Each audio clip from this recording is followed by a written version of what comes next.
கொஞ்சம் நீங்களே யோசிச்சு பாருங்க, நீங்களே திங்க் பண்ணுங்க.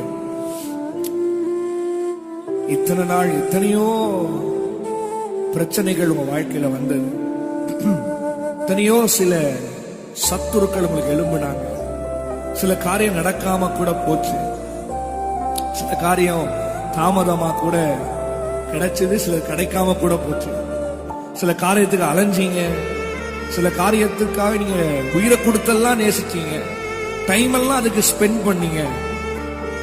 ஆனா அதெல்லாம் நீங்க சகிச்சு அதெல்லாம் தாங்கி இன்னும் நீங்க இன்னைக்கு உயிரோடு நிக்கிறீங்கன்னு சொன்னா அது ரொம்ப வேணாம்.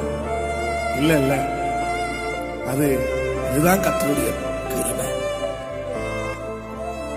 அதுதான் கர்த்தருடைய கிருபை. பவுல் சொல்கிறார், நான் இத்தனையும் சகித்து நான் நிற்பதும் நிர்மூலமாக இருக்கிறேனே, அது நான் என்னுடைய பலனோ